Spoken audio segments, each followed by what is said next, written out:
కనీసం ఏ రోజన్నా ఆలోచన చేసినాడా పరిస్థితి ఏమిటి అని?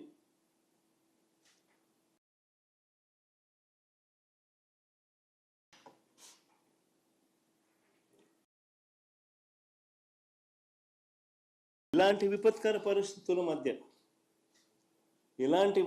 పరిస్థితుల మధ్య మా ప్రభుత్వం అధికారంలోకి వచ్చిన తర్వాత 2019లో ఈ పరిస్థితిని చక్కబెట్టడం కోసం అడుగులు పడ్డాయి. అందులో భాగమే రాయలసీమ లిఫ్ట్ ఇరిగేషన్ ప్రాజెక్టు పెట్టాం. 800 అడుగుల్లోనే మనం కూడా 3 టీఎంసీలు నీటిని తీసుకొని వెళ్ళే వెసులుబాటు క్రియేట్ చేసాం.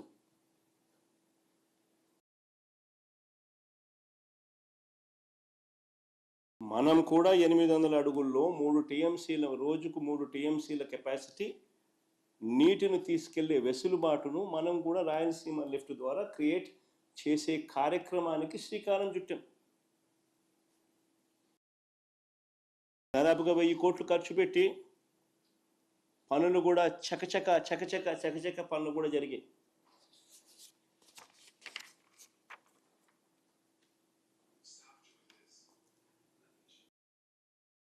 చంద్రబాబు నాయుడు గారు అనే వ్యక్తి మా ప్రభుత్వానికి పేరు వస్తుందని, ఈ ప్రాజెక్ట్ ఎక్కడ పూర్తవుతే ఎక్కడ జగన్కు మంచి పేరు వస్తుందేమో అని చంద్రబాబు నాయుడు గారు తన టీడీపీ కార్యకర్తల చేత దీన్ని అడ్డుకునే కార్యక్రమంలో భాగంగా కేసులు కూడా వేయించిన వ్యక్తి చంద్రబాబు నాయుడు.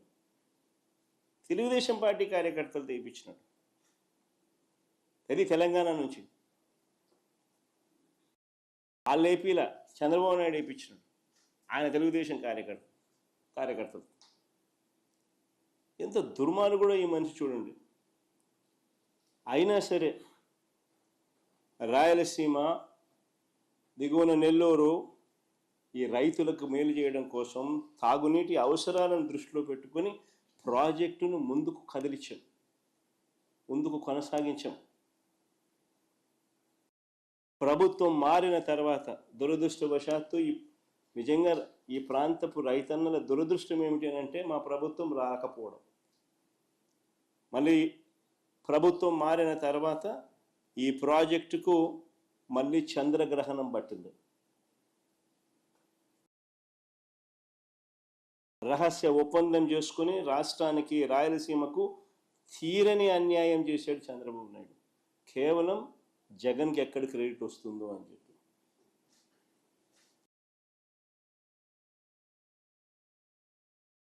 ఎన్జిటి అభ్యంతరాల తర్వాత ఈఏసీ అని central government expert appraisal committee అని సెంట్రల్ గవర్నమెంట్లో ఎన్వైరన్మెంటల్ ఎక్స్పర్ట్స్ దగ్గర ఎన్వైరన్మెంటల్ కమిటీ మీటింగ్లో ఈఏసీ జరుగుతుంది. ఈఏసీ 3 డేట్స్ నవంబర్ 2024 ఒకసారి సమావేశమైంది.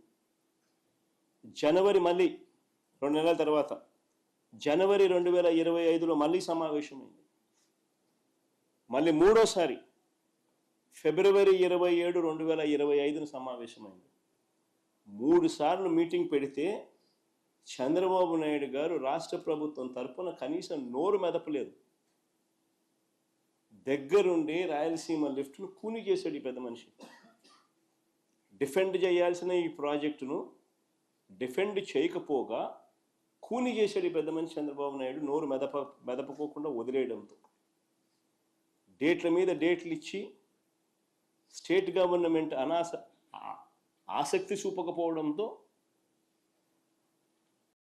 ఆ ప్రాజెక్టును కూని చేసే కార్యక్రమంలో చంద్రబాబు నాయుడు ఏకంగా కత్తి పెట్టుకొని కూని చేశాడు.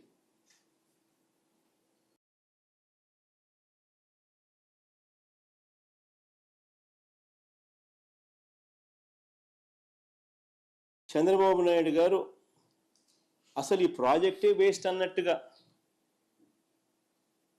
తాను మాట్లాడతాడు, తన మనుషుల చేత మాట్లాడిస్తాడు. ఆశ్చర్యకరమైన మాటలు మాట్లాడతారు వీళ్ళు. అయ్యా చంద్రబాబు, నేను అడుగుతా ఉన్నా, ఆయన అంటాడు, ఆయన మంత్రి అంటాడు, శ్రీశైలం డెడ్ స్టోరేజ్లో ఉండేది 34 టీఎంసీలే, అందులో ఏపీ వాటా 22 టీఎంసీలే, దీనికోసం లిఫ్ట్ ఎందుకని చంద్రబాబు అంటాడు. అయ్యా చంద్రబాబు, నీవు అసలు మనిషివేనాయా? నీకు అసలు బుద్ధి జ్ఞానం ఉందా అని అడుగుతా ఉన్నా. డెడ్ స్టోరేజ్ సంగతి దేవుడు ఎరుగు. అటువైపున 777 అడుగుల నుంచి 825 అడుగులకే రోజుకి 8 టీఎంసీలు శ్రీశైలం నుంచి ఖాళీ అవుతా ఉన్నాయి. 881 అడుగులు ఎప్పుడు చేరుతాయి?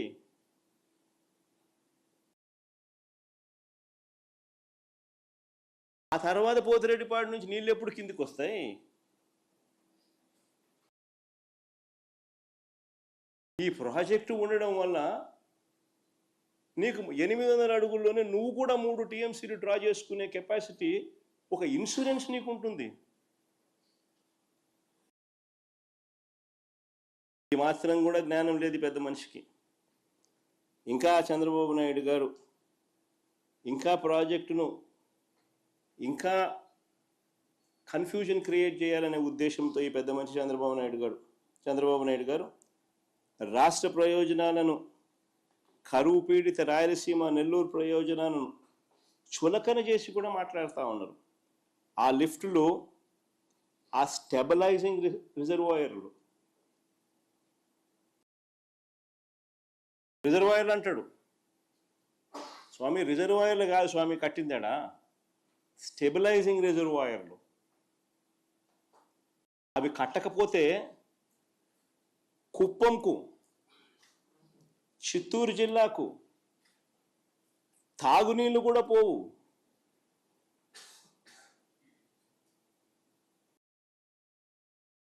తాను పుట్టింది చిత్తూరు జిల్లా, ఆ జిల్లా మీద మమకారం లేదు. కుప్పం ప్రజలు ఓటు వేసి గెలిపిస్తే ఆ కుప్పం ప్రజల మీద ఆ కృతజ్ఞత కూడా లేదు. హంద్రీ నీవా ద్వారా ఉమ్మడి చిత్తూరు జిల్లా ఎంత దూరం ఉందో తెలుసా? దాదాపు 500 కిలోమీటర్లు, 500 పైబడి కిలోమీటర్లు నీళ్లు ప్రయాణం చేయాలి. పూర్తిగా టేలెండ్లో ఉంటుంది. దీన్ని అధిగమించడం కోసం అని చెప్పి, ఆ చిత్తూరు జిల్లాకు నీళ్ళు ఇవ్వాలని, ఆ కుప్పంకు నీళ్ళు ఇవ్వాలని, దీన్ని అధిగమించడం కోసం అని చెప్పి జిఎన్ఎస్ఎస్ ద్వారా గండికోటకు నీళ్లు వస్తే అక్కడ లిఫ్టులు పెట్టి హెచ్ఎన్ఎస్ఎస్లోకి మరిన్ని నీళ్లు పంపి, తద్వారా చిత్తూరు జిల్లాలోని తంబళ్ళపల్లె, మదనపల్లె, పీలేరు, పుంగనూరు, కుప్పము, చిత్తూరులకే కాకుండా రాయచోటికి నీళ్లు ఇవ్వడానికి ఈ పనులు చేశాం. దాంట్లో భాగంగానే ఈ స్టెబిలైజేషన్ రిజర్వాయర్లు. అసలు వీటి కెపాసిటీ ఎంతో తెలుసా? కాలేటి వాగు కెపాసిటీ కేవలం 1.2 టీఎంసీ. 1.2 టీఎంసీ. ముదివేడి కెపాసిటీ ఎంతో తెలుసా? కేవలం 2 టీఎంసీలు. నేటిగుంటిపల్లి కెపాసిటీ ఎంతో తెలుసా? కేవలం 1 టీఎంసీ. ఆవులపల్లి కెపాసిటీ ఎంత తెలుసా? కేవలం 3 టీఎంసీలు. మా హయాంలో ఈ ప్రాజెక్టులు కట్టాం. ఈ స్టోరేజ్ కెపాసిటీ కానీ లేకపోతే నీళ్ళు ఎలా ప్రవహిస్తాయి? 500 కిలోమీటర్లు దాటి టేలెండ్లో ఉన్న ప్రాంతాలకు నీళ్లు పోవాలనంటే ఈ స్టెబిలైజింగ్ రిజర్వాయర్లు కానీ లేకపోతే నీళ్ళు ఎట్లా ప్రయాణం చేస్తాయి? ప్రజల గొంతు ఎలా తడపాలని ఆలోచనలు లేవు వెనుకు. ప్రజలు అల్లాడుతూ ఉంటే వాళ్ళకి ఎలా మంచి చేయాలి అనే ఆలోచనలు పుట్టవు వెనుకు. దిక్కుమాలిన అబద్ధాలు, దిక్కుమాలిన మోసాలు. ప్రజల గురించి ఏ రోజు చీకు లేదు, చింత లేదు. చెప్పేటివన్నీ అబద్ధాలు, చేసేటివన్నీ దొంగ పనులు.